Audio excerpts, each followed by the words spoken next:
Eh, para empezar, nuestra base bibliográfica es el libro de José Luis Tapia de neonatología, acompañado de neonatología también de McDonald y de las guías clínicas del Instituto Materno Perinatal de Lima, Perú. ¿Está proyectando toda la pantalla? Sí, No, se ha quedado en la pantalla de PowerPoint. ajá. En la pequeña. Sí, en la pequeña. Se quedó. ah, Parece que no funciona entonces. Lo que puede hacer es colocarlo en pantalla completa y en Chrome colocar compartir pantalla y ahí elegir la pantalla que es de la proyección. En castellano. O sea, primero proyectarla. Ya, pero podemos seguir en este en todo caso. Sí, también, pero Ok, podría ya, darle, cerrar esta ventanita que dice formato de fondo para que sea un poquito más grande. ok. Sí, ahí está el otro. Ah, ya, chévere entonces. Y esta sí avanza, a ver. Sí Sí, avanza, ¿no? ese se va a otro. Ok, gracias. Bueno, les decía que esa era la fuente de revisión para la clase de hoy. Empezaremos hablando sobre los objetivos hacia ustedes, que es que conozcamos y nos familiaricemos con las definiciones en perinatología, dominar el uso correcto de los términos en nuestro campo, sobre todo para cuando tengamos que hacernos los reportes diarios y todos entendamos de qué estamos hablando. También para estandarizar el conocimiento y a la vez mejorar el manejo de la información. Estandarizar conocimientos para comparar resultados en caso de que se hagan trabajos de investigación referentes al tema de la perinatología. Empezaremos con las definiciones básicas, principalmente edad gestacional. ¿A qué se refiere la edad gestacional? Viene a ser el tiempo transcurrido desde el primer día de la última menstruación. Este se puede expresar en días o semanas completas. ¿Y qué cosa viene a ser la duración del embarazo? La duración del embarazo es el tiempo transcurrido entre el primer día de la última menstruación y la fecha del parto, independientemente de si el producto de la concepción nació vivo o nació muerto. Y este se puede expresar en semanas completas. ¿A qué le llamamos parto? Parto es la expulsión o extracción por cualquier vía. Ya sabes que puede ser por vía alta, por vía baja, del feto de 500 gramos a más, o el equivalente a 22 semanas o más de gestación. Y este puede ser vivo o muerto, o sea que haya nacido vivo o muerto. ¿A qué le llamamos parto pretérmino? El parto pretérmino viene a ser aquel acaecido antes de la semana 37, o sea, o el equivalente a menos de 259 días completos. El recién nacido para este se llamará neonato pretérmino. ¿A qué le llamamos nosotros parto a término? Viene a ser el parto acaecido entre la semana 37 o el equivalente a 259 días completos y menos de 42 semanas completas o el equivalente a 293 días completos. Parto post-término viene a ser aquel que es el que ocurre pasadas las 42 semanas completas del embarazo o el equivalente a 294 días o más. El recién nacido se denomina en este caso neonato post-término. ¿Y a qué le llamamos nosotros periodo perinatal? Existen dos conceptos. El periodo perinatal 1, que nos da la OMS internacional, y el periodo perinatal 2, que es el ampliado y el que es el que usamos en nuestro medio, sobre todo en Latinoamérica. El periodo perinatal 1 es el que está comprendido desde las 28 semanas, o el equivalente a 196 días, hasta el séptimo día de vida neonatal, o el equivalente a 168 horas completas. En la práctica se usa para este periodo perinatal el peso de 1000 gramos, ¿no? Por los 28 semanas de gestación. En el periodo perinatal 2 o el ampliado, que va en este caso desde la semana 22 o el equivalente a 154 días hasta los 28 días de vida extrauterina. En la práctica, en nuestro medio y en nuestra zona, nos basamos en un peso de 500 gramos o el equivalente a las 22 semanas. Entonces, ¿con cuál trabajamos nosotros en definiciones del periodo perinatal? Con el periodo perinatal 2, el ampliado. ¿Y a qué le llamamos periodo neonatal? El periodo neonatal va desde el nacimiento hasta los 28 días de vida, ¿no? Es lo que nuestro campo o nuestro tiempo en el que nos hacemos cargo de los recién nacidos. ¿A qué le llamamos aborto? Aborto viene a ser la expulsión o extracción de un feto o embrión de menos de 500 gramos. Acuérdense que en la definición anterior usábamos también el peso de 500 gramos, ¿no? O el equivalente a menor de 22 semanas de gestación, que es igual a 154 días de gestación, independientemente de la existencia o no de vida y de que el aborto sea espontáneo o sea provocado. Tenemos acá los periodos perinatales, ¿no? Se divide en periodo fetal. El periodo fetal puede ser temprano, intermedio o tardío. Tenemos un periodo infantil que está subdividido en un periodo neonatal y un periodo postnatal. El periodo neonatal está dividido en precoz y tardío.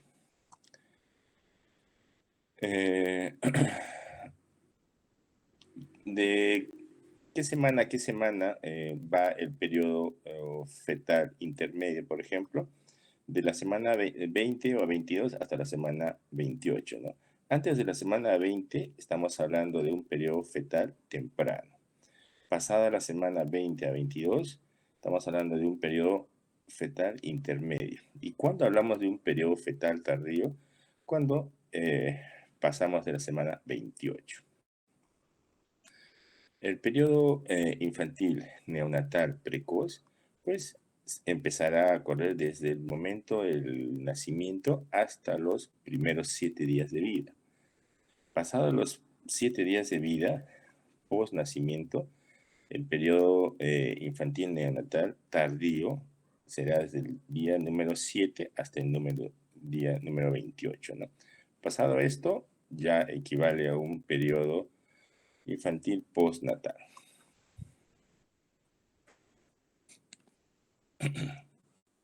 ¿Qué llamamos nacimiento vivo?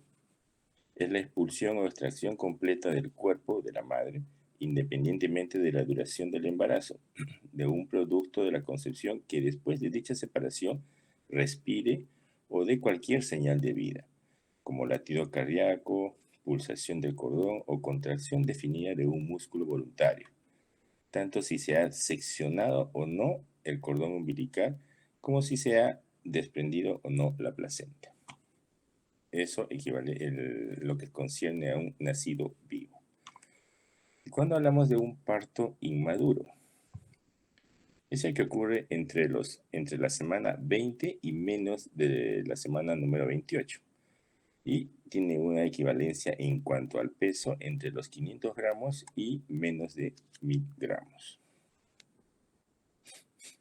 Y en cuanto a las definiciones de muerte fetal, viene a ser la muerte del producto de la concepción antes de la expulsión o su extracción completa del cuerpo de la madre, independientemente del tiempo de duración del embarazo.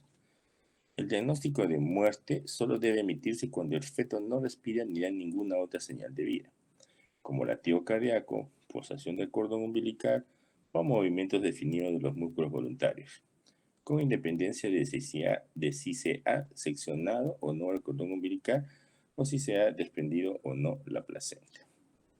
Eso como definición de muerte fetal. ¿Y a qué le llamamos muerte fetal temprana? Pues en este caso incluye todas las muertes que se producen in útero desde la concepción hasta la semana número 22 de gestación. Se refiere, por lo tanto, a los abortos, ¿no es cierto? En la práctica se incluye a todos los fetos que pesan menos de 500 gramos, que ya habíamos mencionado anteriormente. Estas muertes fetales tempranas pueden ser de causa obstétrica directa o pueden ser de causa obstétrica indirecta. Cuando hablamos de causa obstétrica directa, pues será como consecuencia de complicaciones obstétricas durante el embarazo, durante el parto o el puerperio, o resultado de intervenciones, omisiones o tratamientos incorrectos. De causa obstétrica indirecta, puede ser aquella, o son todas aquellas enfermedades previas, agravadas, o enfermedades aparecidas durante la gestación, pero agravadas por la gestación. Entonces, esas van a ser las causas obstétricas indirectas de muerte fetal temprana.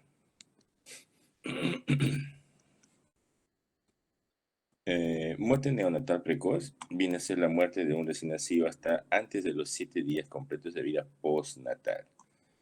Muerte neonatal precoz es aquella que ocurre antes de los 7 días completos de vida postnatal. Muerte neonatal tardía vendría a ser aquella que ocurre en un recién nacido desde los 7 días completos de vida hasta antes de los 28 días completos de vida postnatal. ¿Y a qué le llamamos nosotros mortinato? Un mortinato viene a ser el nacimiento de un feto de más de 500 gramos y que no tiene evidencia de vida después de nacer. No nos confundamos, igual seguimos como punto de referencia el peso de los 500 gramos, ¿no? Para definir mortinato. Aquí hay una fórmula del índice de mortalidad neonatal, que viene a ser el número de muertes de menores de 28 días completos de edad durante un año civil sobre el número de nacidos vivos durante un año civil, todo esto por 1000. Más que todo para hacer cálculos estadísticos cuando se hacen trabajos de investigación en base a cálculos de muerte fetal o natalidad. Y el índice de mortalidad natal precoz, que viene a ser el número de muertes de menores de 7 días completos de edad durante un año civil, sobre el número de nacidos vivos durante un año civil, todo esto por 1000. Hablando un poco más ahora sobre lo que es la terminología según el peso. Habrán escuchado ya en sus rotaciones de prácticas que tenemos dentro de los diagnósticos si el peso es adecuado o no es adecuado, si es pequeño, bajo, etcétera, ¿no es cierto? Pues vamos a hablar un poco referente a eso. ¿Qué es el peso al nacer? Es el primer peso de un nacido vivo o muerto. Ojo, es el primer peso de un nacido vivo o muerto tomado en el transcurso de los primeros 60 minutos de vida, menos de una hora de vida.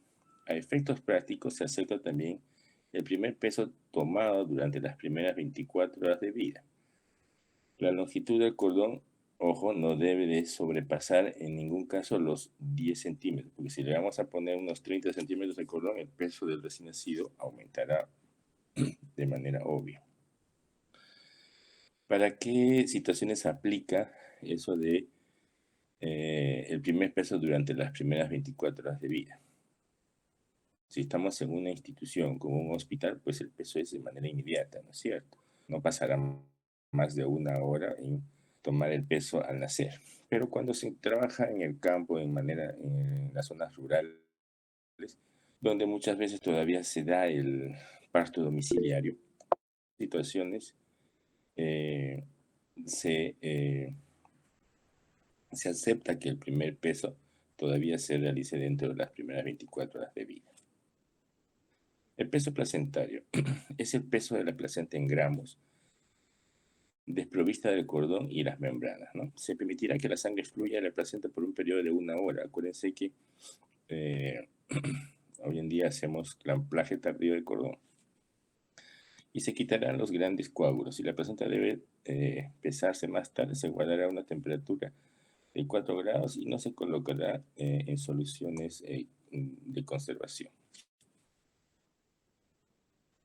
¿A qué le llamamos recién nacido de bajo peso?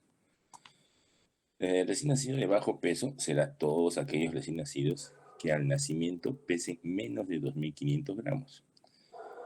Obvio, hasta 2.499 gramos, ¿no es cierto? ¿A qué le llamamos recién nacido de muy bajo peso?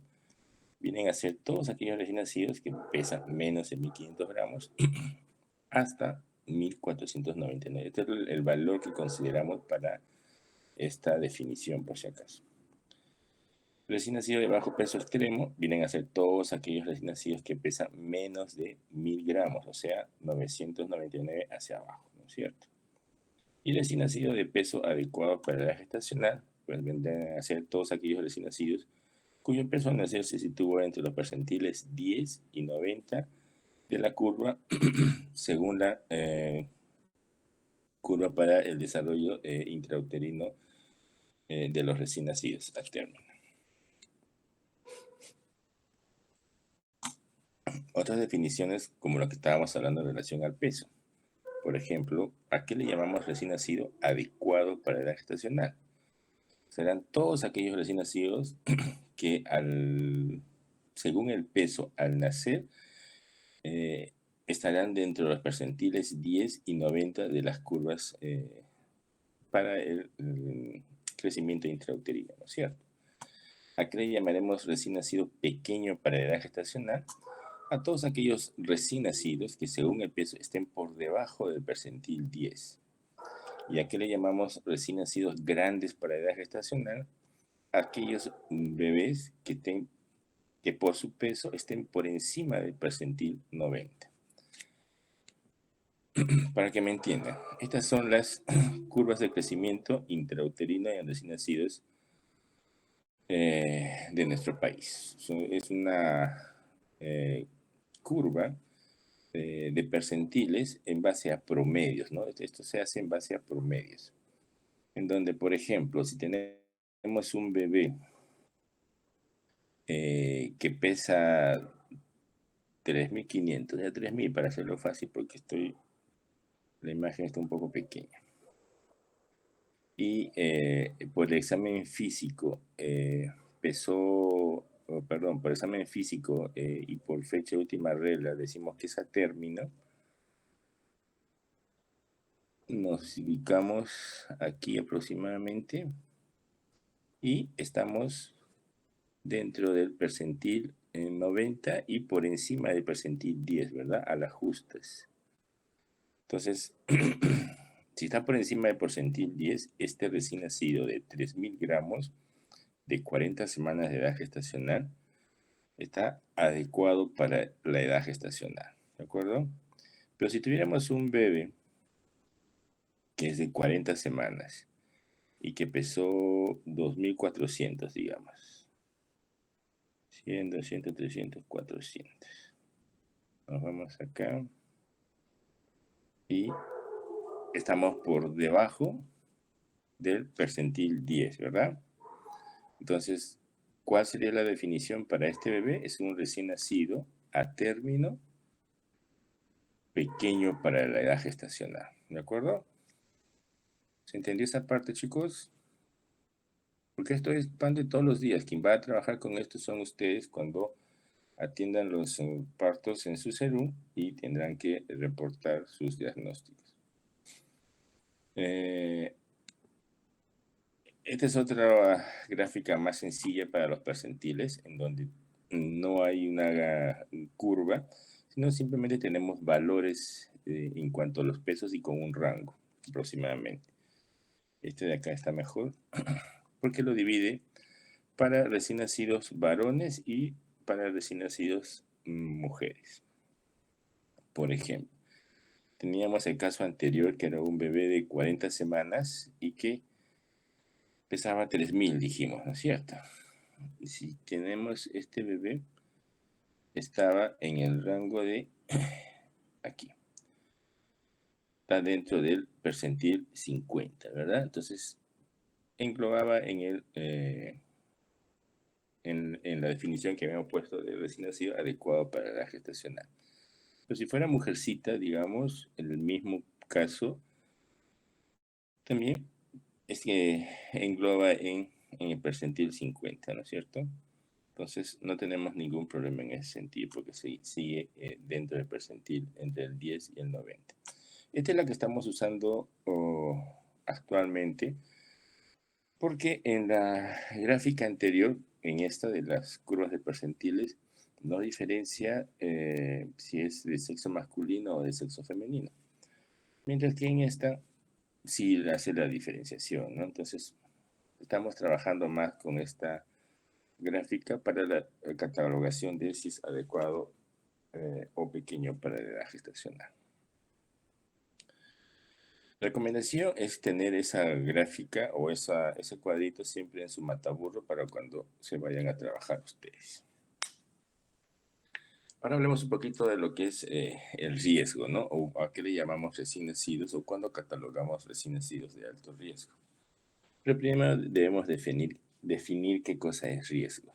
El riesgo viene a ser la probabilidad teórica de que se produzca un suceso determinado. Este suceso puede ser un daño, una enfermedad, un accidente. En la práctica se estima el riesgo o la probabilidad de que una enfermedad ocurra a través de las tasas de incidencia o frecuencia y prevalencia.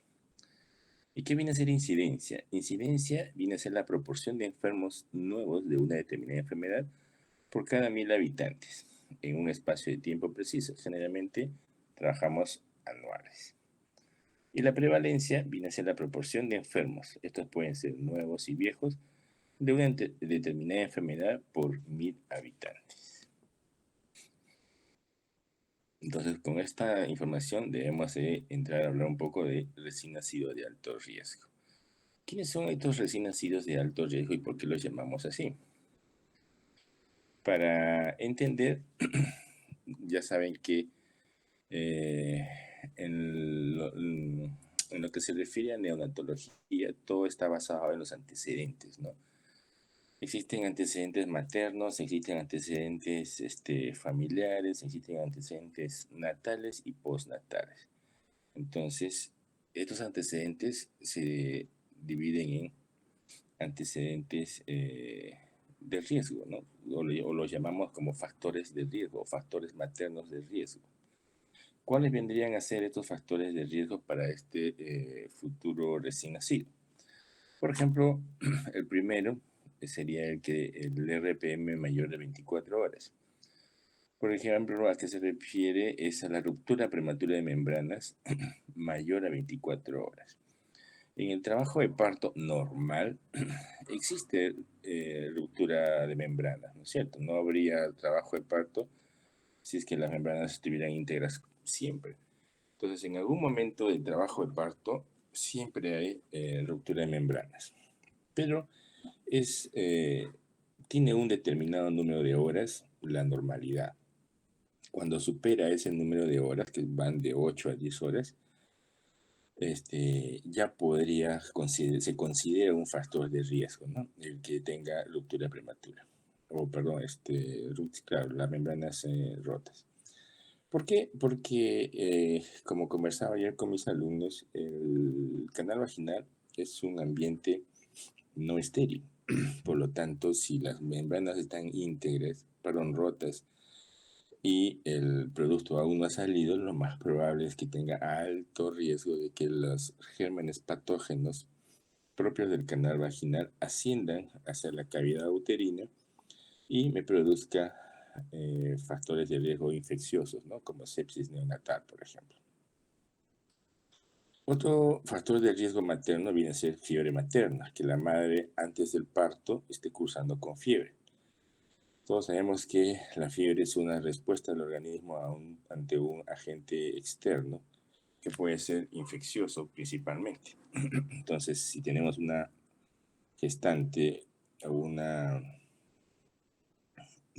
gestante que está por dar a luz, cursa con fiebre, pues para nosotros es un factor de riesgo muy importante que nos hará estar atentos o tomar las medidas necesarias después del nacimiento en cuanto a se para tomar muestras y descartar algún proceso infeccioso que haya sido transmitido o que pueda haber sido transmitido de manera vertical de la madre al recién nacido. El hecho de que la madre también presente coriamnionitis también es un factor de riesgo, ¿no? Puesto también constituye un factor de riesgo infeccioso, sobre todo para lo que se refiere a sepsis neonatal. La presencia de infección urinaria en el tercer trimestre o en las últimas semanas antes de que se produzca el nacimiento. Recuerden que por la misma anatomía de la mamá, del canal uretral, perdón, de la uretra y de la acomodación del vientre materno, es que está muy expuesta a padecer procesos infecciosos del tracto urinario. Y el tracto urinario está muy relacionado al bebé. Entonces, si la madre cursa con infección urinaria no tratada en el último trimestre o semanas antes del nacimiento, lo más probable es que este bebé también curse con un proceso infeccioso, ¿no? Puesto que haya sido transmitido o de manera vertical al bebé. Entonces, siempre debemos ver los antecedentes y revisar. Y si recibió tratamiento, bueno, estaremos observando. Si no recibió tratamiento durante las semanas que estuvo con infección, pues tendremos nosotros que tomar muestras para ver que ese bebé no tenga ningún proceso infeccioso al nacer. Otro factor de riesgo materno es el expulsivo prolongado, complicado o instrumentado. ¿A qué se refiere a aquellos bebés que en el momento de nacer, por una mala posición, rotación o por un mal trabajo obstétrico, se tenga que incluso llegar a ser instrumentado, ¿no? Entonces, esto se debe de evitar al 100%, puesto que eh, complica el estado del recién nacido. El usar instrumentos para extraer a un bebé está proscrito, ya no se usa. Pero en algunos sitios todavía lo usan. Los partos instrumentados causan demasiado trauma obstétrico. Entonces la idea es que todos los bebés nazcan sanitos, sin lesiones y mucho menos lesiones invalidantes algunas veces o permanentes. Entonces la idea es eh, evitar ese tipo de situaciones. El que la madre no tenga controles prenatales también es un factor de riesgo muy importante, puesto que no sabríamos cuál es su grupo de factor, si ha tenido infecciones previas. Entonces, esos bebés se considerarían incluso como potencialmente infectados, porque no sabemos absolutamente nada de los antecedentes de la madre en relación al nacimiento. Entonces, tendríamos que estar considerándolo a este bebé como potencialmente infectado y tomarle todas las muestras necesarias para descartar algún proceso infeccioso. El parto séptico, ¿no? Aquella mamá que esté cursando con un proceso infeccioso, aquella mamá que dé a luz en un ambiente no aséptico y que haya sido atendido de una manera no adecuada, que haya sido, se haya cortado el cordón umbilical con algún instrumento no estéril, pues con mayor razón para nosotros es un factor de riesgo, sobre todo para prevenir en relación a la sepsis neonatal. La labor de parto prematuro. La labor de parto prematuro generalmente es desencadenado por algo, ¿no? No es que el bebé quiera nacer antes, por si acaso. Siempre hay algo que desencadena el trabajo de parto. Y generalmente son los procesos infecciosos, ¿no? ¿Cuáles de los procesos infecciosos? La infección del tracto urinario. Entonces, por eso es que el trabajo de los controles prenatales es siempre monitorear y tomar muestras de orina para hacer un examen en caso que tenga síntomas y tratarlo, ¿no? Muchas veces las mamás acuden ya al hospital cuando ya ha pasado muchas horas en trabajo de parto y ya no se puede detener. Pero cuando el trabajo de parto prematuro está iniciando y muchas veces hacen el examen de orina y sale positivo, le dan tratamiento y el trabajo de parto se detiene, ¿no? Pero cuando ya es inminente y no se pudo detener, se tiene que atender al bebé prematuro. Taquicardia fetal inexplicada, ¿no? Muchas veces ocurre eso debido a múltiples situaciones. Pueden ser maternas, puede ser por una placenta vieja, etcétera. Otros factores de riesgo, pero en relación al neonato. Por ejemplo, que el líquido amniótico sea meconial, ¿no? Espeso y de muy mal olor. Recuerden que el líquido amniótico es claro, ¿no? No tiene ningún color en específico. No tiene mal olor y algunas veces cuando el líquido amniótico está maloliente o es de meconio, o teñido de meconio, pues nos da señales ya de que ha habido sufrimiento fetal intraútero, ¿no? Ahora, ¿qué le llamamos sufrimiento fetal? A alguna causa que ha ocasionado que este bebé no haya tenido la adecuada oxigenación intraútero, ¿no? Lo que ha conllevado a que el bebé esté sufriendo dentro de la barriga de la mamá, y es por ello que muchas veces es tanta la hipoxia que llegan a relajar esfínteres y a defecar prácticamente en la barriga de la mamá. Es por ello que el meconio se pinta de color verduzco o meconiano. Factor de riesgo otro es que el bebé nazca prematuro, ¿no? Antes de tiempo. Otro factor de riesgo, que no crezca de manera adecuada intraútero. Por ejemplo, los recién nacidos con retardo de crecimiento intrauterino. Entonces, qué es lo que evita que estos bebés no crezcan? Pues eso se determina en base a los antecedentes, si la mamá o la gestante tuvo alguna patología previa durante el embarazo, si se alimentó, si su estado nutricional es bueno, es óptimo. De repente estuvo con meses gravídica todo el embarazo y no le fue bien.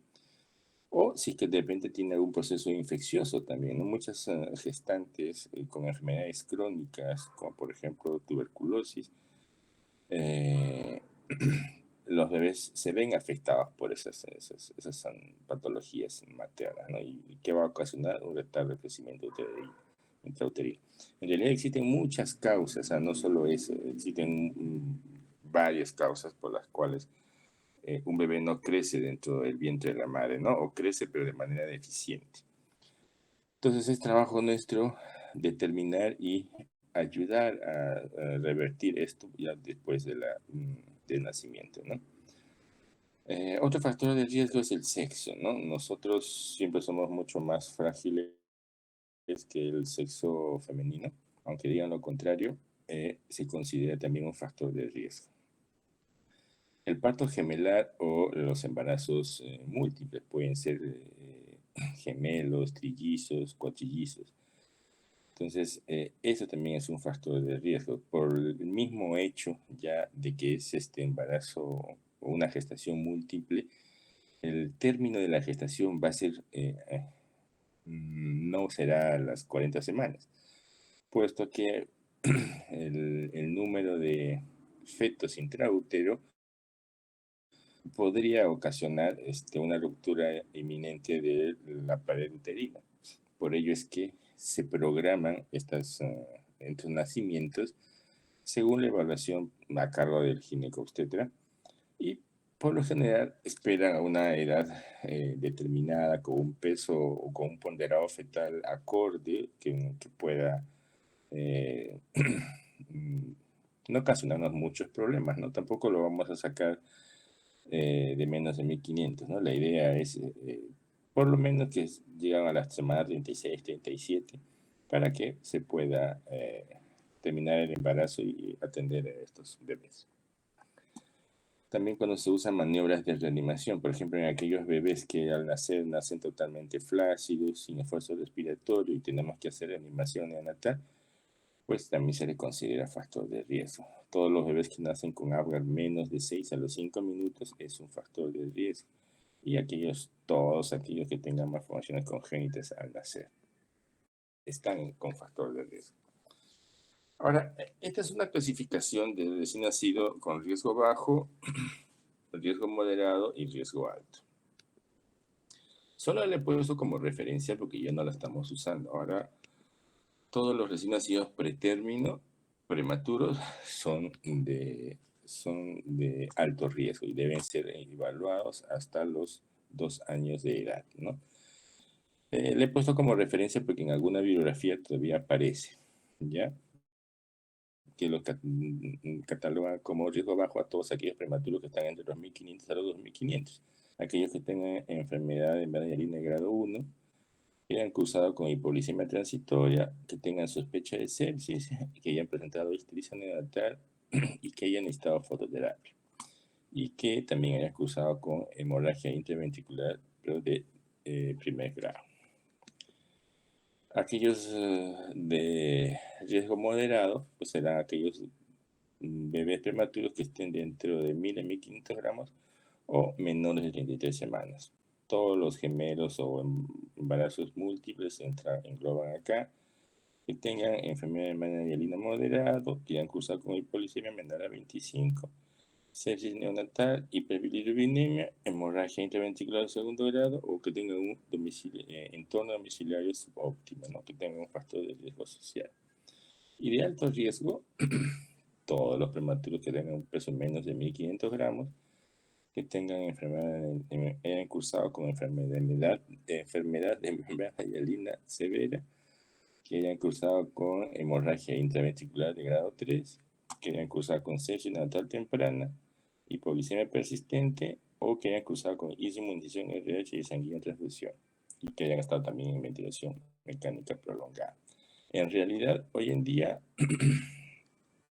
todos ellos, desde que lo que he mencionado de riesgo bajo hasta riesgo alto, todo es factor de riesgo. Todo ello engloba en un solo cuadro de recién nacido con factor de riesgo.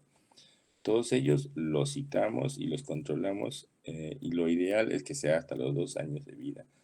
Y luego de los 2 años de vida les damos de alta según el diagnóstico que tengan. ¿De acuerdo? Pero todo ello se considera factor de riesgo. Y lo he puesto en esa clasificación porque todavía en alguna bibliografía lo siguen usando. ¿Existe el riesgo social? Sí existe el riesgo social, ¿no? Sobre todo hoy en día hay bastante de esto. En quienes hablamos de como factor, incluimos como factor de riesgo que es gestantes, adolescentes que no tengan un soporte familiar, no haya quien se haga cargo de ellos, ¿no? Recuerden que es un adolescente, es un menor de edad, a la cual no le podemos entregar un recién nacido así al libre albedrío. Tiene que haber a alguien responsable, porque aquí habría 2 menores de edad. Entonces, si es que no hubiera un familiar, padre, madre, tutor, que se haga cargo de estos bebés, pues se reportan al servicio social para que el servicio social haga el seguimiento del caso y se defina la situación de esa adolescente o menor de edad. En caso de que haya violencia doméstica, antecedentes de abuso, igual. Se hace un reporte al servicio social, hace un estudio y un seguimiento del caso y si encuentra algo de eso, pues se reporta y se toman las medidas necesarias. Muchas veces incluso se llega a reportar el caso a las entidades correspondientes y se extrae al producto para protegerlo, ¿no? O incluso también junto a la madre, si es que fuera adolescente o si es que hubiera algún problema de violencia o antecedente de abuso. Si tenemos un familiar o la madre consume sustancias, hoy en día están de moda, pues igual, se reporta y si vemos que aquí no hay responsabilidad y no hay un compromiso como para cuidar a ese producto, a ese bebé, pues se tendrá que hacer las demandas correspondientes y extraer a ese bebé de ese entorno, ¿no? Si también igual, si hay antecedentes psiquiátricos, lo mismo, ¿no? Se hace el estudio del caso y si no hay algún responsable que se haga cargo sobre ese bebé, pues se tendrá que extraer al producto de ese entorno. Si los padres, la mamá tienen discapacidad de desarrollo en cualquiera de los padres, igual. Entonces, no podemos entregar, no porque es el padre o la madre, nace y punto. Tenemos que valorar el contexto, el entorno y ver también si es que existe riesgo social para ese bebé. Este es solo un gráfico para ver en cuanto a los estadios, cuáles son los problemas que pudiera presentar, ¿no? De acuerdo al peso y a las semanas de edad gestacional. A mayor edad gestacional y mayor peso, menos van a ser los problemas, ¿no? Mientras que a menor edad gestacional y menor peso, los problemas serán mucho más complicados. Por ejemplo, acá vemos que a menor peso pues, y a menor edad gestacional, los problemas van a ser mucho más serios, como el distrés respiratorio, procesos propios de la inmadurez pulmonar, etcétera, ¿no? ¿Y hasta cuándo debemos de seguir a estos pacientes de alto riesgo? Como les decía, no debemos soltarlos. Nació y lo vi el primer día y le di de alta y me olvido. No, es nuestra responsabilidad a todos estos pacientes que han nacido con algún factor de riesgo. No estoy diferenciando si es riesgo medio, bajo o alto. Simplemente estamos diciendo si es un factor de riesgo, pues deber citarlo y hacerle seguimiento periódicamente para ver cómo está yendo su desarrollo. Acuérdense que en la clase de pediatría ustedes van a llevar este crecimiento y desarrollo, que es la valoración que hacemos a todos los niños para ver cómo está yendo su desarrollo intelectual, desarrollo psicomotriz, etcétera, ¿no? ¿Qué debemos de garantizar? Que su salud física sea la óptima, ¿no es cierto? Es lo que todo niño merece. Que la salud mental también sea la óptima y que progrese a una educación posterior con un aprendizaje adecuado, ¿no? O sea, no debemos permitir que tengamos niños con retrasos en el aprendizaje. Entonces, todo esto tiene solución a lo largo del camino. Si yo encontrara una alteración en el desarrollo psicomotor de ese niño con factores de riesgo, pues tendría que solucionarlo, a ver cómo lo corrijo, ¿no? Si tengo alguna alteración neurológica, pues te lo mandaré a fisioterapia para su recuperación.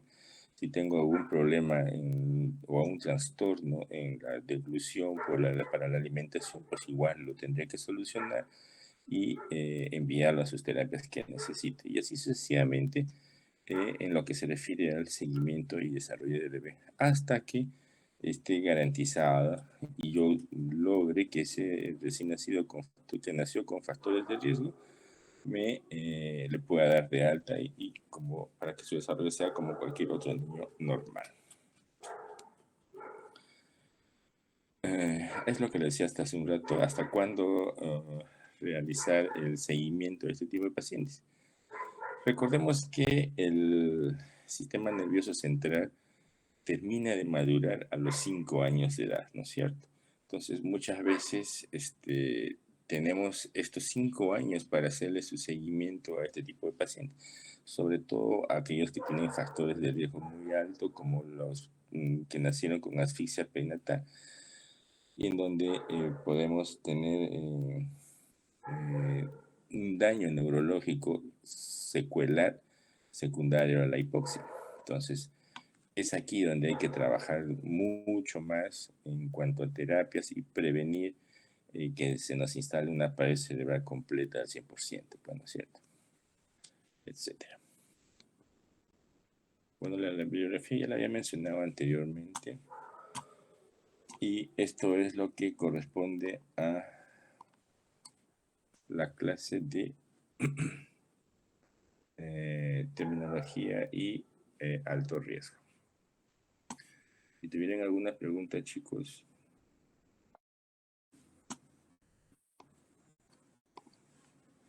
Me parece que no, doctor. Todo quedó claro. Ok. Entonces pasamos a la siguiente, Marco, ¿ok? Yo, Marco, doctor, la asistencia. cuando termine el Meet, me va a generar una lista. Ah, ya. Ok.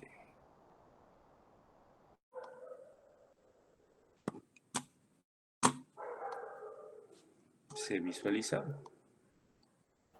No, doctor, solo se visualiza la anterior diapositiva. Mm,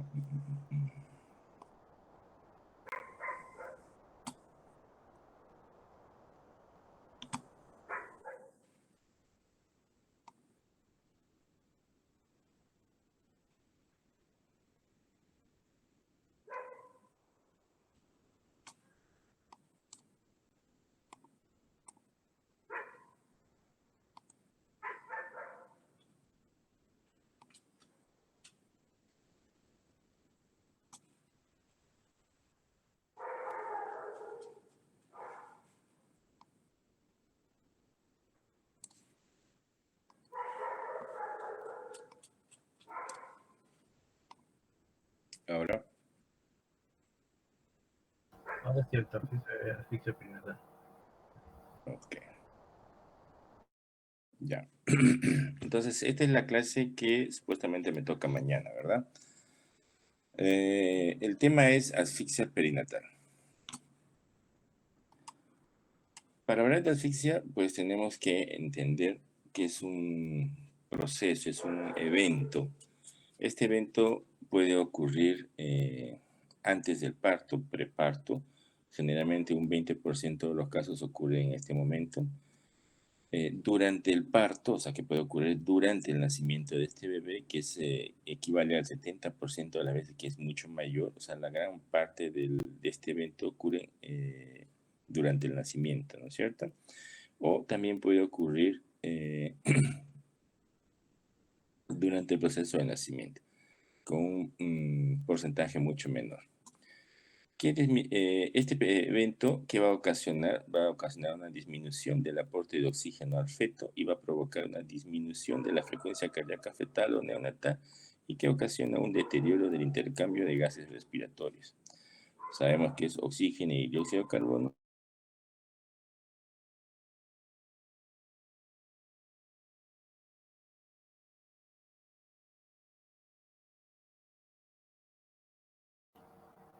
El doctor, se le cortó el audio.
Bueno, jóvenes, parece que me salí un rato.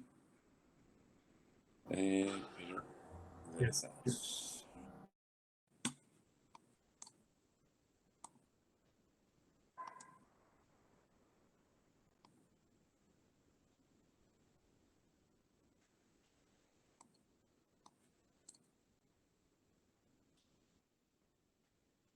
Ya, ahora sí se ve, ¿me escuchan? Sí, sí, doctor. Está en la segunda diapositiva, doctor, cuando se puede escuchar. En la de asfixia. Sí, Ok, bueno, entonces estábamos definiendo lo que era asfixia, ¿no? Habíamos mencionado que es un evento y que este evento puede ocurrir antes del parto, durante el parto e incluso en el mismo nacimiento del bebé, ¿no es cierto? La mayor frecuencia es durante el parto, ¿no? Con un 70% de estos casos. Y que como consecuencia, este evento hipóxico o este evento de asfixia, que me va a ocasionar una mala perfusión y con una insuficiencia de oxígeno a los tejidos y órganos blancos, ¿no? Que son principalmente los que se van a dañar. Hablamos de un poco de epidemiologías, decíamos que según la OMS, de cada 130 millones de nacidos vivos, 4 millones de estos sufren de asfixia, de este evento hipóxico. De estos 4 millones, 1 millón de estos mueren en el proceso de recuperación, inclusive, y 1 millón de estos quedan con secuelas neurológicas para toda la vida. Entonces, el objetivo es disminuir estos números, ¿no es cierto? ¿Y cómo logramos disminuir estos números? En base a mejores capacitaciones en cuanto a reanimación neonatal, mejores implementación de las UCIs neonatales y mejor eh, insumo para poder reanimar a este tipo de pacientes. En cuanto a insumos, hablaremos un poquito más adelante en cosas que necesitamos y a veces, muchas veces no las tenemos. La incidencia, en quienes ocurre más este evento hipóxico, ¿no? Este evento hipóxico generalmente ocurre más en los recién nacidos a término y post-término, a diferencia de los prematuros. Muchos creen que la asfixia perinatal es un evento más frecuente en prematuros, pero no es cierto. Es un evento que ocurre más en los recién nacidos a término y post-término sobre todo. Acá les pongo una gráfica en donde cuál es la causa más frecuente de la morbimortalidad en nuestra región, desde Tacna por si acaso. Vemos que las infecciones perinatales y las anomalías congénitas son lo menor. El problema es de retardo de crecimiento intrauterino o pretérmino es la causa más grande en nuestra zona y la asfixia es la segunda, ¿no? Entonces, ¿a qué se refiere con asfixia? Es un evento hipóxico que ha ocurrido durante el parto, o durante el mismo nacimiento. Igual, así como hablábamos anteriormente, existen factores de riesgo antes del parto que me pueden conllevar a que este paciente sufra de este evento hipóxico. ¿Qué factores de riesgo antes del parto materno van a ser, por ejemplo, las patologías previas de la madre, como diabetes materna, hipertensión inducida por el embarazo, hipertensión crónica, enfermedades maternas crónicas? Estas pueden ser cardiovasculares, tiroideas, neurológicas, pulmonares o renales, ¿no? La anemia o la isoinmunización, la muerte fetal o neonatal previa, el sangrado durante el segundo o el tercer trimestre o infecciones maternas. Otras causas, la presencia de polidramnios, la presencia de oligohidramnios, el embarazo post-término, como les mencionaba, que es la causa, es uno de los factores más importantes para esta patología.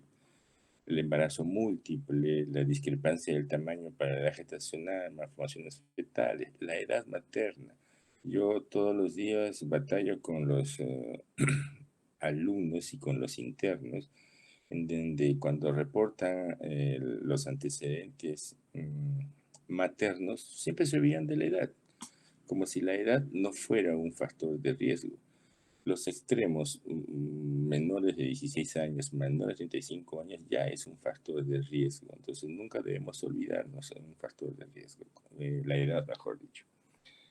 El uso de medicamentos como bloqueadores adrenérgicos, el abuso materno de sustancias tóxicas, la actividad fetal disminuida o la ausencia de controles prenatales, todo esto constituye factores de riesgo para sufrir un evento hipóxico durante el nacimiento o antes del parto. Intraparto, ¿qué factores de riesgo son los que me podrían afectar acá?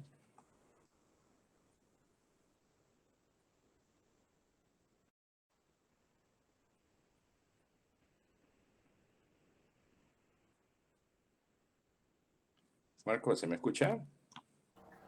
Ahora sí, doctor, hace un momento se le cortó. Ok. Lo que leí un mensaje tuyo, pues me quedé ahí paralizado. Ya. Factores de riesgo intraparto, bueno, serán las cesáreas de emergencia, nacimiento con forceps o instrumentado que les había mencionado anteriormente. La presentación anormal, esta puede ser pélvica u otra forma de presentación del bebé.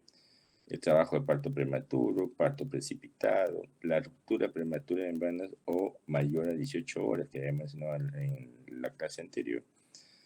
El trabajo de parto mayor a 24 horas, el segundo estaría el trabajo de parto prolongado mayor a 2 horas, la bradicardia fetal, el patrón anormal de la frecuencia cardíaca fetal, el uso de anestesia general, la tetania uterina, administración de narcóticos en la madre entre los 4 horas de nacimiento, el líquido amniótico teñido de meconia, prolapso de cordón, placenta previa o el abrupto de placenta, todo esto es factor de riesgo para el evento hipóxico. O sea, si ustedes se fijan, estamos hablando solo de antecedentes, ¿no? O sea, ¿y dónde, en qué momento es que yo tomo esta información? Pues de la historia clínica de la madre.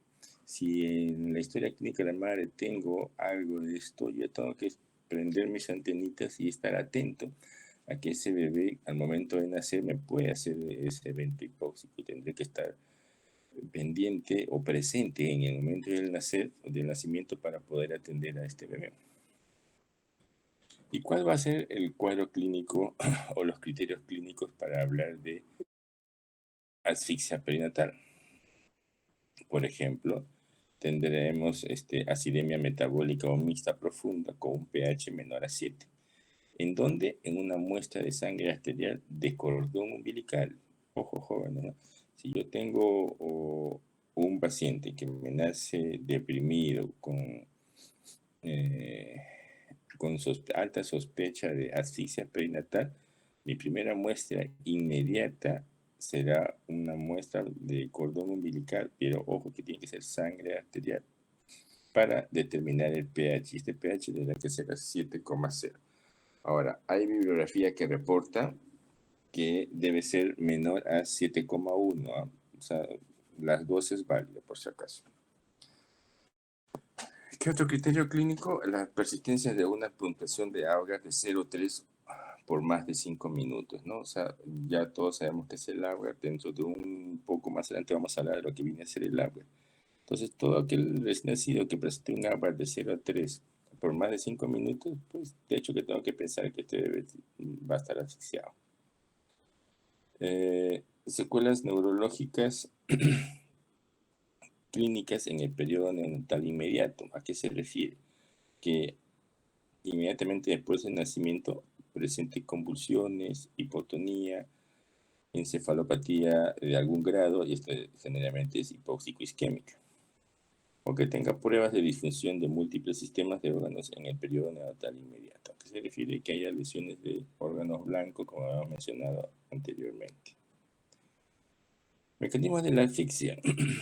Acuérdense que hemos dicho que es un evento, es un insulto hipóxico que va a ocurrir en el recién nacido. Los mecanismos de la asfixia son múltiples. Los más comunes o los más resumidos para que lo puedan entender es la interrupción de la circulación umbilical. Por ejemplo, Esta puede ocurrir por compresión del cordón debido a que se puede hacer un nudo intraútero en la cavidad uterina. Y al hacerse un nudo, y mientras más se ajuste, menos va a pasar el flujo de sangre de la placenta hacia el bebé. Otro mecanismo común es la alteración del intercambio de gases en la placenta. Por ejemplo, que la madre tenga hipoxia materna.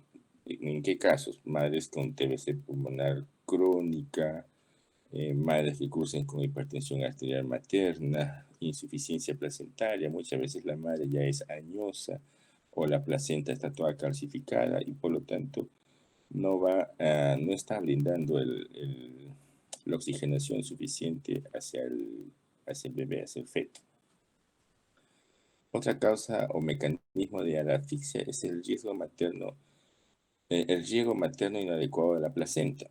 Por ejemplo, ¿a qué se refiere? A que puede haber un desprendimiento de esta, ¿no? O sea, de la placenta antes de tiempo. O sea, muchas veces, nosotros, bueno, es una patología gineco-obstétrica, la llaman desprendimiento prematuro de placenta. Si nosotros sabemos que a través de la placenta es que le estamos pasando el torrente sanguíneo y por lo tanto el oxígeno al feto, si se desprende parte parcialmente o total, va a disminuir o dejar de enviar oxígeno al feto. Entonces es una de las causas también que se considera una emergencia y se tendría que atender a esa madre para poder salvar al bebé, ¿no es cierto? Otro mecanismo de la asfixia viene a ser el deterioro de la oxigenación materna. Habíamos hablado que son patologías previas propias de la madre, afecciones cardíacas, afecciones respiratorias. Existen múltiples patologías, tanto cardíacas como respiratorias, que pueden ocasionar este mecanismo de asfixia en el recién nacido. Incapacidad del recién nacido para la inflación pulmonar y transición con éxito de la circulación fetal a la cardiopulmonar neonatal. ¿A qué se refiere esto? Acuérdense que el bebé intraútero recibe la oxigenación de la madre, ¿verdad?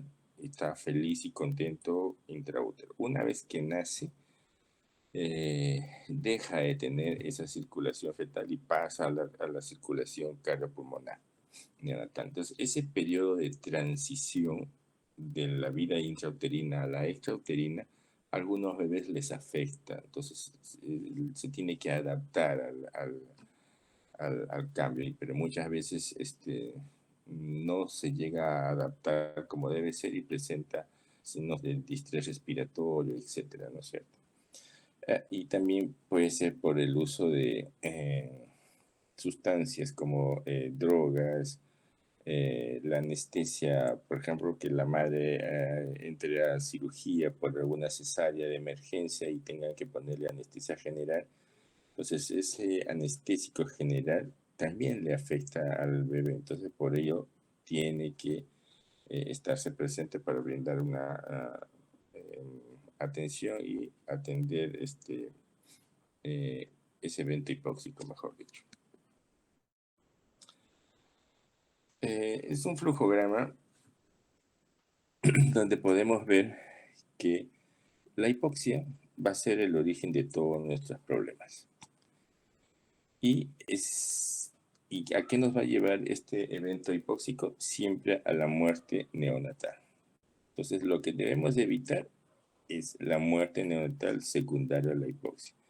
¿Y cómo lo vamos a prevenir? Simplemente teniendo mejores técnicas de reanimación neonatal.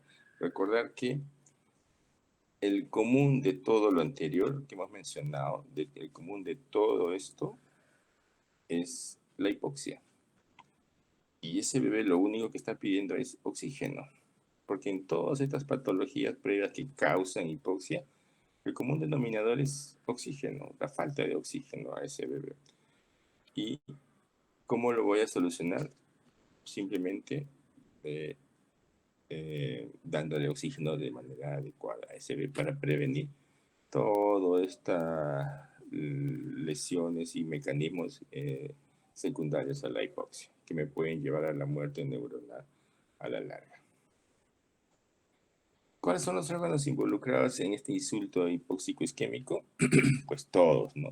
Hemos hablado que el insulto hipóxico isquémico me va a lesionar principalmente el sistema nervioso central, me va a lesionar el sistema adrenal, me va a lesionar el nivel pulmonar, renal, metabólico, gastrointestinal, hematológico y cardiovascular. O sea, en conclusión, todo. Pero de todo ello, ¿cuál va a ser el más afectado? El sistema nervioso central. Puesto que, ¿cuál es nuestro defecto en el sistema nervioso central? Es que las neuronas, una vez que se mueren, no se regeneran, ¿no es cierto? A diferencia de otros tejidos que sí se pueden regenerar. Bien, pero el sistema nervioso central no se regenera. En conclusión, los órganos más afectados, o el órgano más afectado en un evento hipóxico isquémico va a ser el sistema nervioso central. Otros órganos afectados por el evento hipóxico va a ser el sistema digestivo. Dentro de ellos vemos que el intestino, al no haber oxígeno, un adecuado aporte de oxígeno, va a haber daño en el epitelio intestinal. Al haber daño en el epitelio intestinal, significa que todas esas células que recubren el intestino no van a cumplir con la función de absorber o secretar lo que le demos de alimento a ese bebé. Por lo tanto, va a haber una pérdida de la mucosa, va a haber como consecuencia, podríamos tener a un paciente con enterocolitis necrotizante, y que esta enterocolitis necrotizante incluso puede llegar hasta perforarse debido a un mal manejo.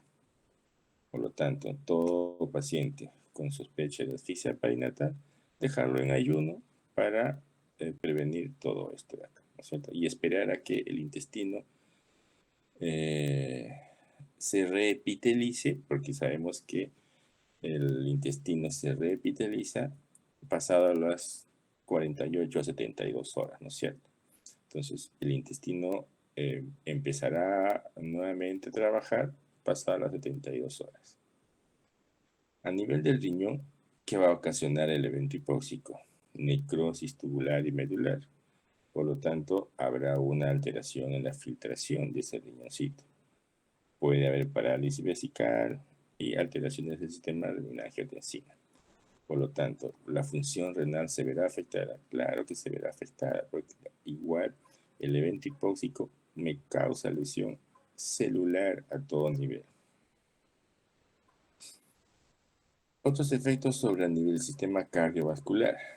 Va a haber una redistribución del flujo sanguíneo, por lo tanto habrá una isquemia selectiva. Acuérdense que lo que el organismo trata de salvar es los órganos blancos, por lo tanto privará de algunas zonas el aporte de flujo sanguíneo para llevarlo a las zonas de mayor consumo como cerebro, hígado, corazón, ¿no es cierto? Entonces a eso se llama isquemia selectiva. Isquemia miocárdica y shock cardiogénico. Y esto me va a llevar a hipotensión. La necrosis miocárdica, subendocárdica, de los músculos papilares, que lo vamos a ver más adelante en base a los marcadores que vamos a pedir. Podemos tener insuficiencia tricuspidea o mitral, puede haber defectos de la conducción, un bloqueo auriculoventricular con una frecuencia cardíaca fija o baja. Podemos tener hipertensión, hipervolemia, aumento de la presión pulmonar o disminución de las reservas miocárdicas de glucógeno. Entonces, igual, todo esto secundario a un evento hipóxico que se puede prevenir. Efectos metabólicos de la asfixia: hipoglicemia, hipocalcemia, acidosis metabólica, hipomagnesemia, aumento de los triglicéridos, aumento de las catecolaminas y daño tisular y celular, ¿no es cierto? Y por lo tanto, al haber todo eso, aumentarán muchos marcadores propios de esos órganos. A nivel respiratorio, habrá un aumento de la resistencia vascular pulmonar con disminución del surfactante. Ojo, no es que habíamos mencionado que el evento hipóxico o esta patología ocurre generalmente en recién nacidos a término o post-término. Entonces, estos pacientes tienen surfactante pulmonar adecuado, ¿no? Pero el evento es que el evento hipóxico, el evento de aspiración meconial en algunos casos, compite con el surfactante pulmonar y incluso al nacer se comporta como si fuera un paciente con membrana hialina, cuando sabemos que la membrana hialina es una patología propia del prematuro. Pero en estos casos hay una competencia del surfactante con el líquido amniótico meconial, entonces por ello que puede presentar ese tipo de problemas. El edema a nivel respiratorio va a haber, podemos encontrar edema intersticial, hipoventilación central con depresión del sistema nervioso central, eliminación de meconio, como hemos mencionado anteriormente, que va a competir con el surfactante pulmonar, alteración de las prostaglandinas, hipertensión pulmonar persistente en los recién nacidos. ¿Y cómo hacemos diagnóstico cuando tengamos un paciente que esté cursando con este evento hipóxico? Básicamente, tendremos que primero determinar cuál fue el Apgar, ¿no es cierto? Todos sabemos qué cosa es Apgar. El test de Apgar es la primera valoración clínica en un recién nacido. Entonces, es el primer examen que yo hago a un recién nacido una vez que nace y le doy una puntuación. ¿Dónde se lleva a cabo? Se lleva a cabo en la misma sala de parto o lugar donde ha nacido ese bebé y yo lo estoy atendiendo, o la persona que lo esté atendiendo aplica este test de Apgar. Pues, ¿para qué me sirve? Pues ayuda a determinar de manera rápida el estado físico de un recién nacido y para determinar cualquier necesidad inmediata de cuidados médicos adicionales o tratamiento de emergencia. Entonces, no nos olvidemos de este concepto porque es muy importante para poder determinar el diagnóstico clínico de la asfixia perinatal. Y aquí tenemos el test de Apgar. ¿Y qué parámetros me evalúa el test de Apgar? 1, el color de piel. 2, frecuencia cardíaca. 3, esfuerzo respiratorio. 4, tono muscular. Y irritabilidad refleja. La puntuación va de 0 a 2. Y una vez realizado, si el puntaje me sale 0 a 3, significa que tengo depresión cardiorrespiratoria severa. Si la puntuación me va de 4 a 6, me dice que tengo depresión cardiorrespiratoria moderada. Si tengo una puntuación de 7 a 10, quiere decir que tengo una puntuación normal, ¿no? Que no hay ningún problema. Ojo, ¿qué me está evaluando este test de Apgar? Me está evaluando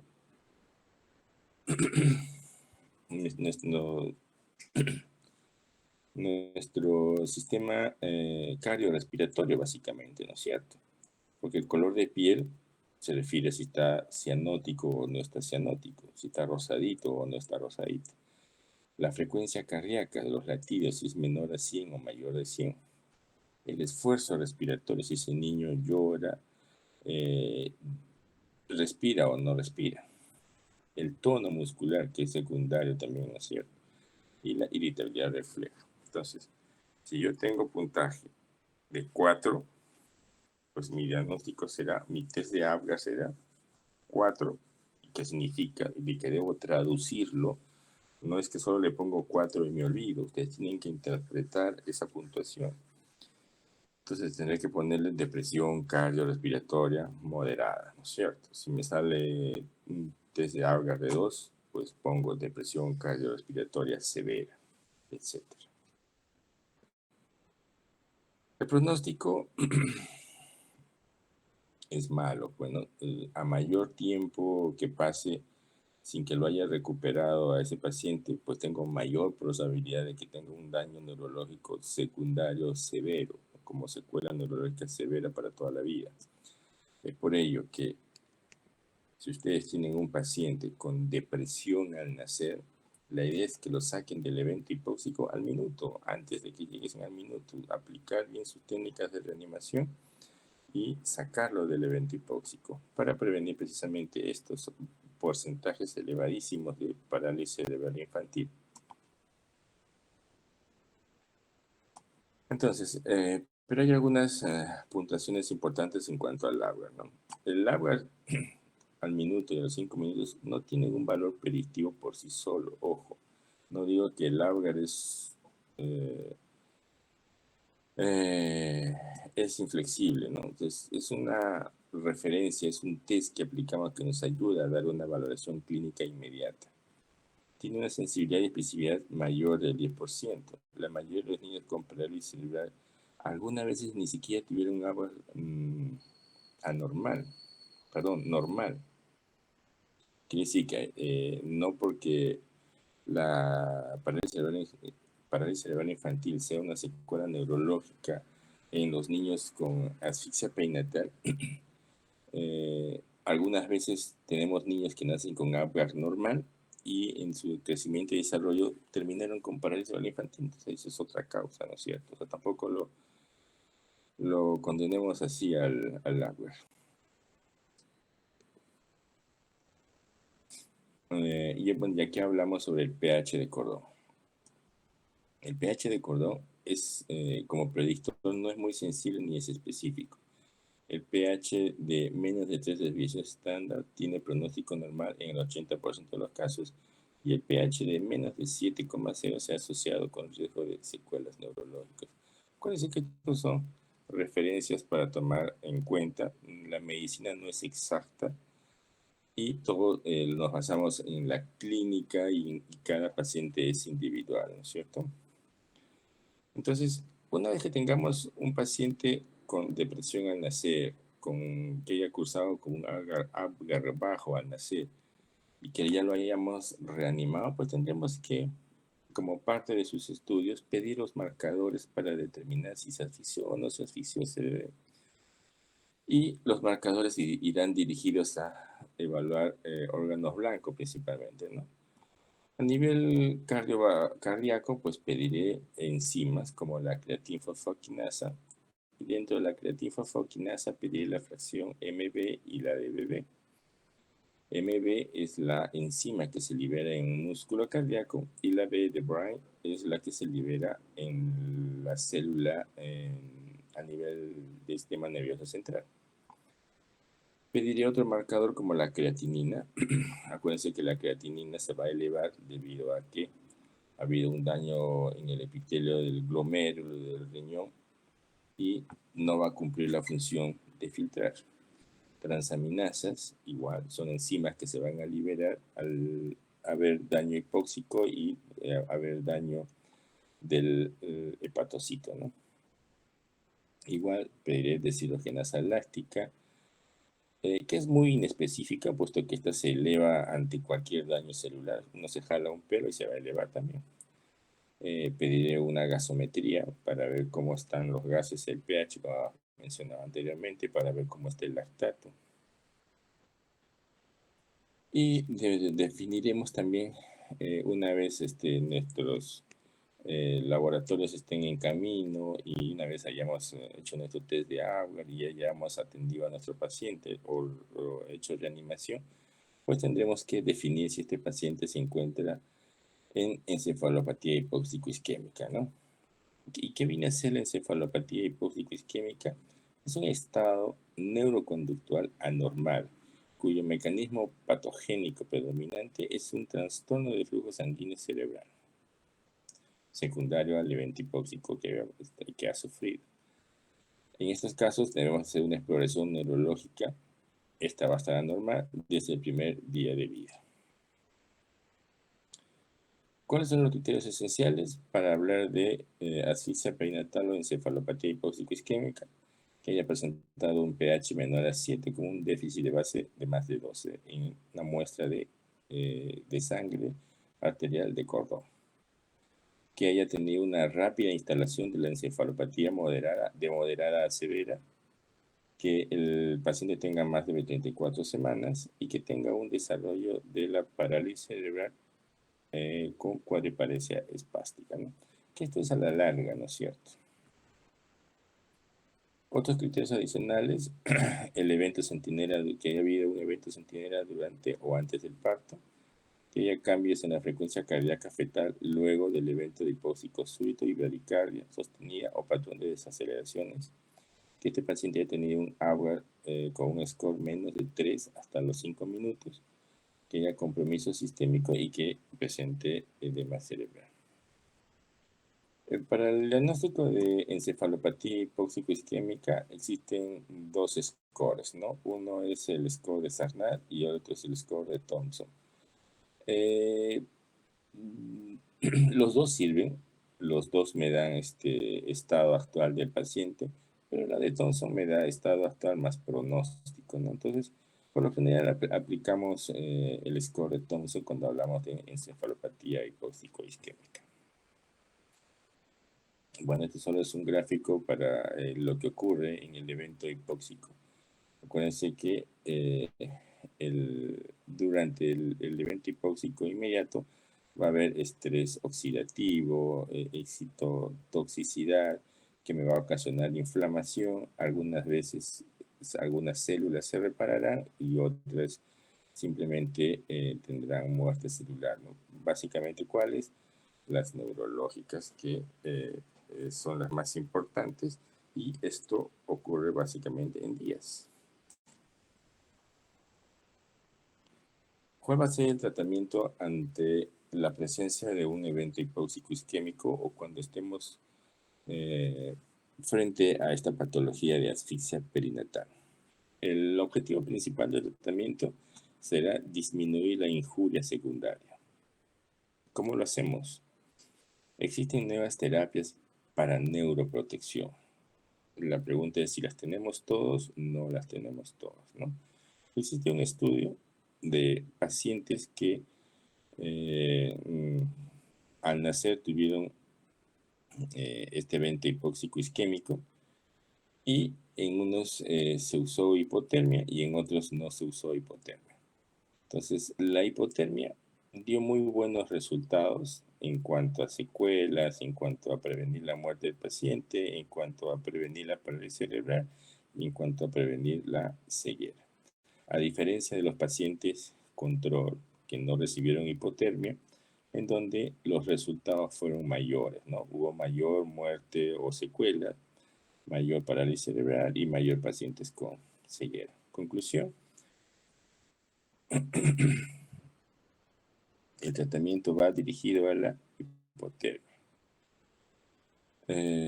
¿Cuáles son los elementos básicos en el manejo de un paciente con asfixia perinatal? Debemos mantener una adecuada ventilación, o sea, brindarle el soporte ventilatorio que necesite. Si necesita una fase 2, fase 3, se le debe de instalar. Se debe mantener una perfusión adecuada, ¿no? Valores de presión arteriales dentro de los percentiles normales para evitar daños secundarios o hipóxicos, isquémicos en algún órgano.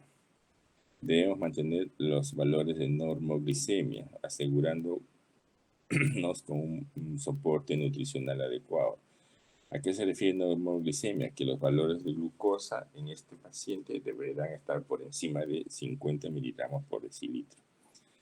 Para ello, recordar que estos pacientes van a estar en ayuno unos días, entonces debemos garantizar por vía parenteral los valores de glucosa o nutrición parenteral que necesite con valores de glucosa normales. Si es un paciente que presenta convulsiones inmediatas, pues se deberá hacer manejo de las convulsiones con medicamentos anticonvulsivantes. Dentro de ellos podemos usar fenitoína, fenobarbital, lo que tengamos al alcance. Debemos hacer control y manejo del edema cerebral, y si tuviera que hacerse otros tratamientos, tenemos que aplicarlo también. Dijimos que teníamos que mantener una adecuada ventilación, ¿no es cierto? No debemos de prevenir la hiperoxia, tampoco nos debemos ir al lado contrario. Recordar que también me produce la hiperoxia lesiones secundarias por radicales libres. Los niveles de CO2 también deben estar dentro de los valores normales. No debemos ir a la hipercapnia ni la hipocapnia. Debemos tener un estándar medio. Debemos mantener una perfusión adecuada. ¿Cómo podemos mantener una perfusión adecuada? Monitoreando constantemente la presión arterial o cuánto es el valor de la presión venosa central. Debemos tener presiones arteriales medias sistémicas según la edad del paciente. Por lo general, de un recién nacido término, su presión arterial media fluctúa entre los 45 a 50 miligramos de mercurio. Y existen tablitas para poder, no les exijo que se aprendan los estándares o los valores de presión arterial media, pero debemos tenerlas siempre a la mano para evaluar a nuestros pacientes, ¿no? Debemos mantener la presión venosa central también en valores dentro de los percentiles.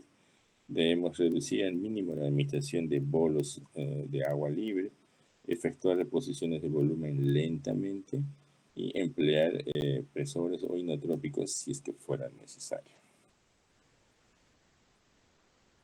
Debemos mantener la normoglicemia que ya he mencionado, debemos tener valores de euglicemia y dar siempre suplementos de calcio, prevenir la hipocalcemia en este tipo de pacientes. Y si estuviera convulsionando, ya hemos mencionado, pues tendríamos que darle anticonvulsivantes, ¿no es cierto? Recuerden que es muy probable, está muy relacionado a que los pacientes encefalopáticos secundarios a la asfixia perinatal presenten convulsiones, por lo tanto debemos estar vigilando constantemente a este tipo de pacientes, porque muchas veces a veces las convulsiones son sutiles, no son como en el adulto o el paciente pediátrico que hacen convulsiones tónico-clónicas y las puede ver o reconocer cualquier persona. Estos pacientes muchas veces presentan convulsiones sutiles, un dedito, una lateralización de la mirada, o un espasmo de alguna extremidad, etcétera, ¿no? Que muchas veces no pareciera que estuviera convulsionando, pero está convulsionando. Entonces, eso es muy importante, que tenemos que vigilar y iniciar tratamiento cuando sea necesario. Y aquí hablamos un poco sobre la hipotermia, que a lo que hacía referencia el estudio anterior, y que yo les decía si tenemos o no tenemos en estos hospitales. Pues no tenemos, es un mecanismo que en otros países ya se usa, en nuestro país se usa, pero en nuestra zona donde vivimos todavía estamos escasos de esto. Es un equipo que cuesta muchísimo y que en Lima solo unos cuantos hospitales lo tienen. La maternidad de Lima lo usa y que me sirve para dar hipotermia selectiva a este tipo de pacientes que cursan con asfixia perinatal. ¿Qué es lo que me va a llevar a una disminución del consumo de oxígeno? Va a inhibir la actividad de la sintetasa de óxido nítrico, va a disminuir el nivel de la interleucina 1 beta, va a disminuir la liberación de citotoxinas tóxicas por la microglía y la glía, va a suprimir la apoptosis y va a disminuir la permeabilidad de la barrera hematoencefálica, por lo tanto la presión intracraneal y el edema cerebral mejorará, ¿cierto? Entonces, estos son los beneficios de la hipotermia. ¿Qué otros efectos neuroprotectores me va a brindar la hipotermia? Otros beneficios va a ser la disminución de la temperatura corporal, ¿no? Tampoco es que lo voy a llevar a este bebé a 30 grados, perdón, a 30 grados, ¿no? Lo voy a bajar solamente de 1 a 3 grados. Entonces, en realidad, esta es una terapéutica compleja que tiene que hacerse en una unidad de cuidados intensivos neonatales y esperemos que algún día lo tengamos en nuestro hospital. Indicadores de mala evolución y pronóstico, pues asfixia grave y que sea muy prolongada, que se encuentre en un estadio de Sarnat 3,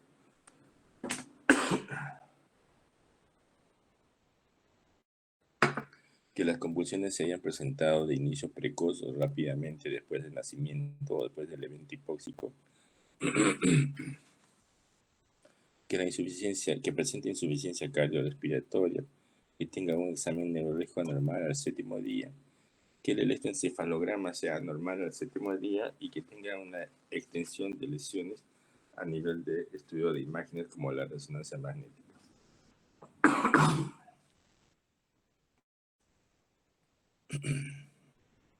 Pediremos imágenes de estudios, imágenes para complementar los estudios, sí, pero no de manera inmediata, ¿no?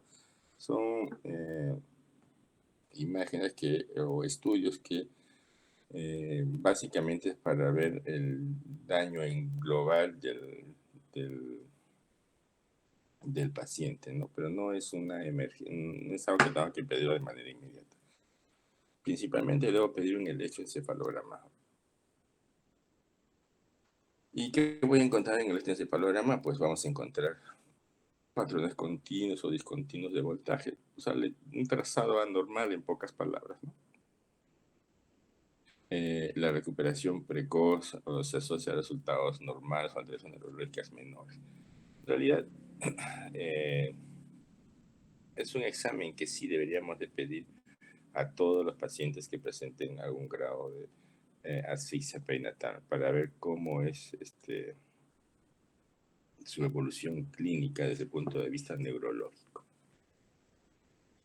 Y la encefalopatía de Sarnat, según el score de Sarnat y Sarnat, ¿no?